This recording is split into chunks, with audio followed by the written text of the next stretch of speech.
नमस्कार प्यारे विद्यार्थियों, आज का ये वीडियो रहेगा लैब असिस्टेंट विद्यार्थियों के लिए बहुत ही खास। यानी कि लैब असिस्टेंट मात्र 136 पद आए हैं, पर क्या इसमें भी सफलता ले सकते हैं बचे हुए 60 दिनों के अंदर? क्या स्टडी प्लान होना चाहिए आपका, और किस टाइप से हम मेहनत करें कि अभी तक नहीं पढ़ा है फिर भी सिलेक्शन हो सकता है? तो इस वीडियो के अंदर हम चर्चा करने वाले हैं। जो भी विद्यार्थी लैब असिस्टेंट का फॉर्म फिल किया है उसके लिए वीडियो बड़ा इंपॉर्टेंट रहने वाला है, क्योंकि काफी बार लास्ट टाइम के अंदर सटीक रणनीति से अगर कोई मेहनत कर ले तो सिलेक्शन मिल जाता है, और काफी ऐसे विद्यार्थी लगे हुए भी हैं। वो 60 दिन अब आपकी जिंदगी के अंदर बहुत ज्यादा मायने रखने वाले हैं। अगर इन 60 दिनों का आप सही यूटिलाइज करते हैं मेरे साथ में, तो निश्चित रूप से आप सिलेक्शन की ओर आगे बढ़ सकते हैं। चलो हम चर्चा करते हैं लैब असिस्टेंट ज्योग्राफी के लिए। प्यारे विद्यार्थियों, लैब असिस्टेंट ज्योग्राफी के भले ही पद आपके 136 आ रखे हैं, पर क्या 136 पदों पर लोगों के सिलेक्शन नहीं होंगे? क्या जो पढ़ेगा उसका सिलेक्शन निश्चित रूप से होगा, पर क्या पढ़ने मात्र से सिलेक्शन हो जाएगा? नहीं। यानी कि जो सही रणनीति से पढ़ेगा उसका सिलेक्शन होगा। तो यहां पर सटीक रणनीति के लिए 136 पद उन विद्यार्थियों के पक्ष में आएंगे जो एक रणनीति के साथ पढ़ेंगे। अब यहां पर सबसे पहले हम समझने की बात करते हैं।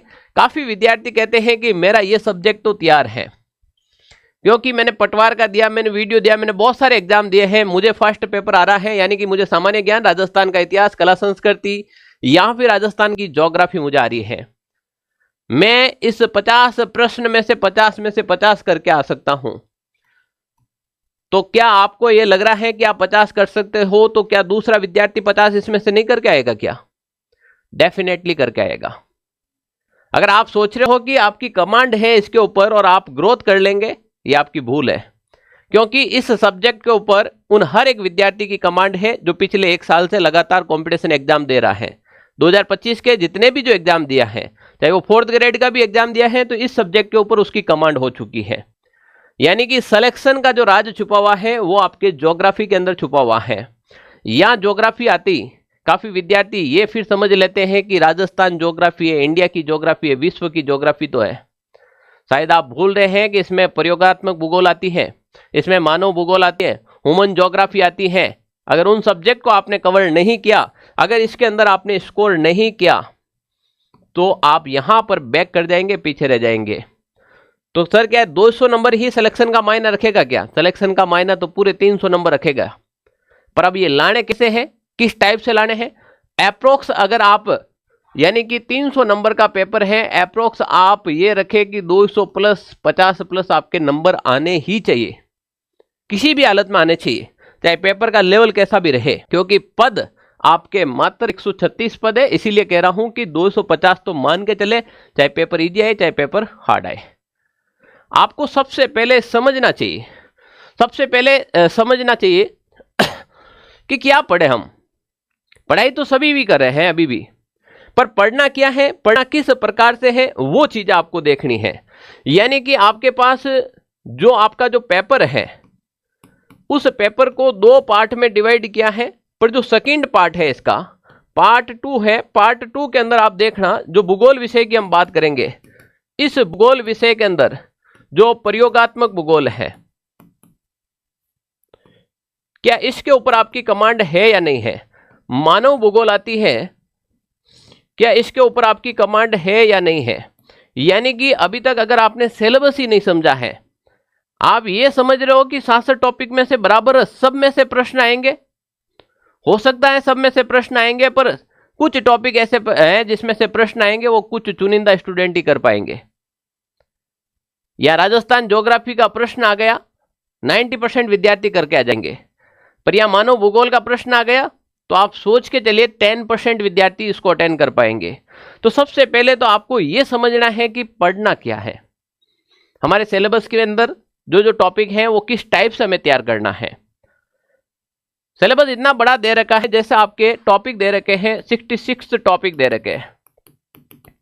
क्या 66 टॉपिक पढ़ना बहुत कठिन है? बड़ा सिलेबस है। आप मान के चले इसमें से 20 टॉपिक ऐसे हैं, इसमें से 20 टॉपिक आपके ऐसे हैं जो मात्र आप 1 से 2 घंटे के अंदर एक टॉपिक को आप पढ़ सकते हो।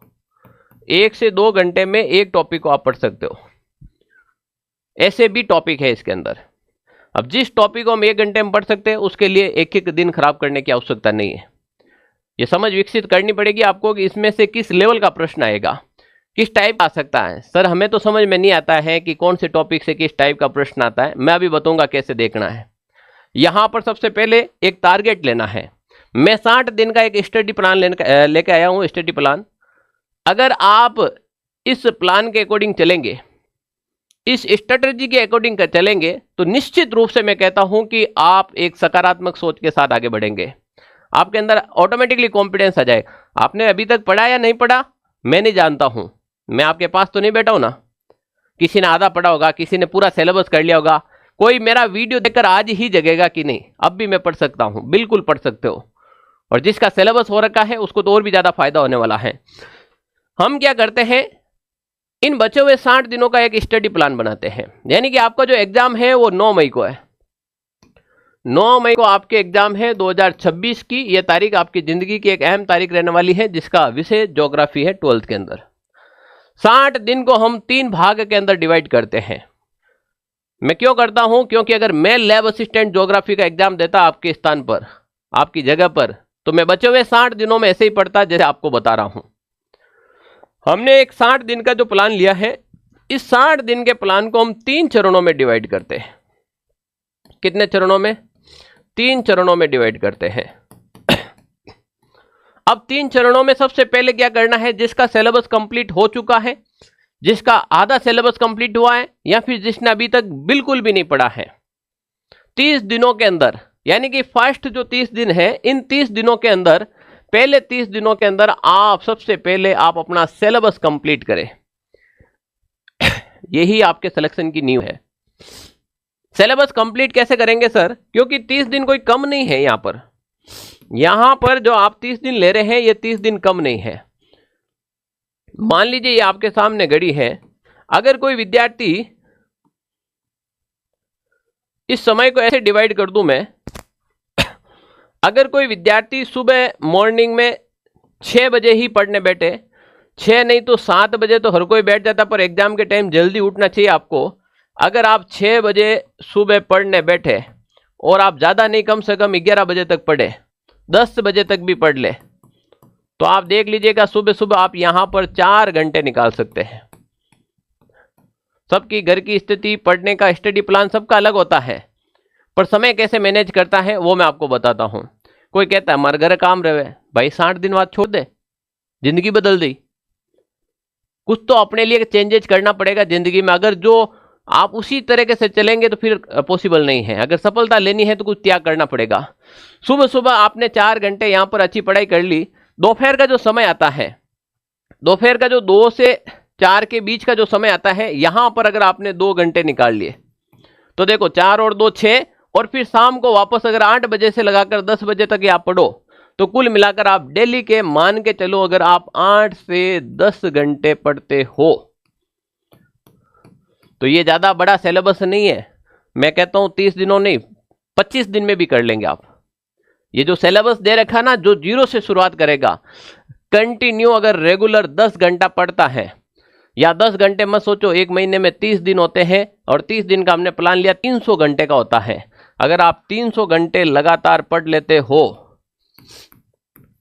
30 दिन के अंदर, तो इतना तो आपका, ये इतना लंबा तो मेरे कोर्स के अंदर भी इतना लंबा सिलेबस नहीं है। मैंने जो करवाया ना कंप्लीट, वो भी नहीं है।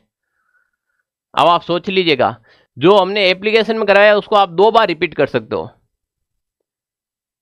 तब आप 30 दिन के अंदर कंप्लीटली अपना सिलेबस कर सकते हैं। आप कहेंगे सर केवल सिलेबस करेंगे तो फिर रिवीजन कब करेंगे? मैंने तो चरण 1 की तो बात की अभी। सेकंड चरण जब हम आएंगे, 20 दिन का हम एक और प्लान लेते हैं। 30 दिन में हमने कंप्लीट सिलेबस कर रखा है तो भी एक बार वापस कर लो।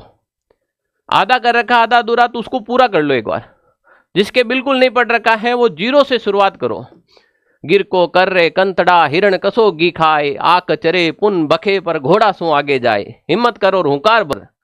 हिरण कौन सा घी खाता है? पर आप देखो जब दौड़ने की बारी आती है तो वो घोड़े से आगे जाता है। केवल हिम्मत, जज्बा और जज्बात ही आपको दौड़ने के लिए प्रेरित कर सकता है। यहां पर हिम्मत ही रखनी पड़ेगी आपको। 20 दिन का जो प्लान आप ले रहे हैं सेकंड चरण के अंदर, इस 20 दिन के अंदर जो आपका सिलेबस है,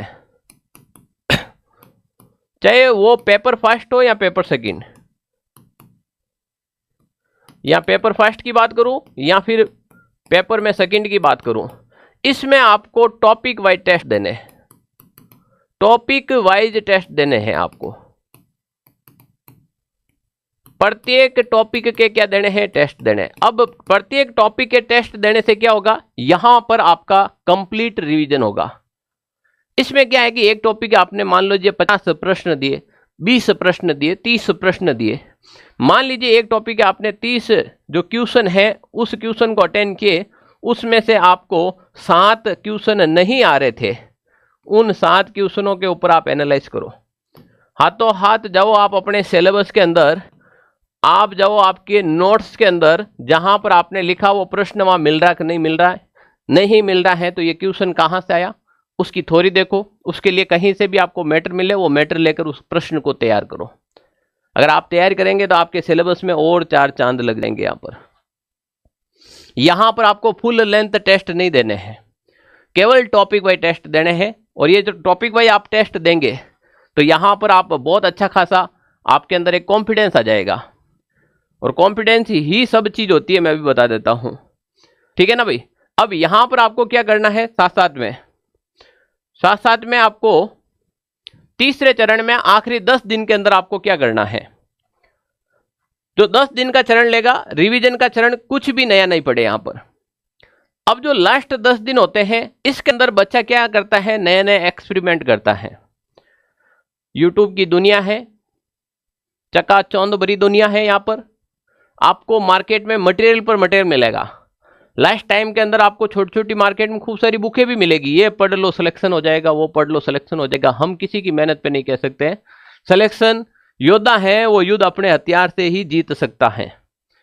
अगर युद्ध आपकी जो हथियार आपके नहीं है, आप दूसरे के हथियार से लड़ेंगे तो लंबा युद्ध नहीं खेल पाओगे।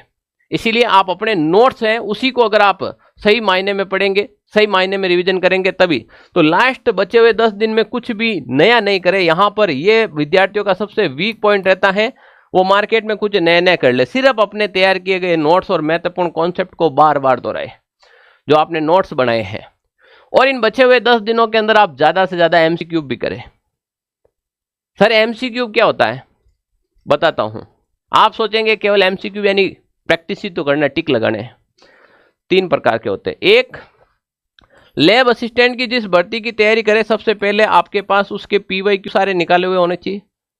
दूसरा, अगर आपके एनसीईआरटी यानी कक्षा 11, कक्षा 12 के अंदर आपके ज्योग्राफी सब्जेक्ट था, तो क्या आपने वो सारे टॉपिक पढ़े हैं? अगर पढ़े तो उनके एमसीक्यू निकाले या नहीं निकाले? भाई बाद की चीजें सब बाद की होती है, पहले 11th 12th की ज्योग्राफी पढ़ना जरूरी होता है। हम लास्ट में आप कहेंगे ओ सर हमने ये तो पढ़ा ही नहीं, हमने एप्लीकेशन के अंदर तो 11th 12th की ज्योग्राफी शामिल करके पढ़ाया है, उसको चिंता करने की आवश्यकता नहीं है। पर जो यूट्यूब पर मुझे विद्यार्थी देख रहे हैं, उन विद्यार्थियों के लिए अगर अभी भी आपने नहीं पढ़ा है तो 11th 12th की ज्योग्राफी आपको पढ़नी चाहिए। सर अब इतनी बड़ी बुक है और लास्ट समय के अंदर सिलेबस भी करना पॉसिबल नहीं है तो मैं आपकी मदद करूंगा। मैं आपकी मदद किस प्रकार से कर सकता हूं, देखो पहले तो आप ये मदद लेने से पहले देख लीजिएगा, कोई भी आप एमसीक्यू करते हो, एमसीक्यू करने के 2-3 तरीके होते हैं। एक, आपको वो प्रश्न सीधा आ रहा था, आपने राइट कर दिया। एक, आपने 2 विकल्प थे आपके सामने, ऑप्शन काट के आपने राइट कर लिया। और एक, आपको आ ही नहीं रहा था पर आपने तुक्के में राइट कर लिया। जिसमें 2 विकल्प काटे और जो तुक्के से राइट हुआ है, उन प्रश्नों के ऊपर आपको एनालाइज करना चाहिए कि मुझे यहां पर 2 विकल्प काटने की आवश्यकता हुई, इसका मतलब मैं बहुत ज्यादा कंफ्यूजन था। चलो मेरा लास्ट में क्लियर हो गया, फिर मैं था कंफ्यूज। एग्जाम में कंफ्यूज नहीं चलेगा। और जो तुक्के में राइट हुआ है, हो सके भाग्य तुम्हारा यहां पर साथ दे।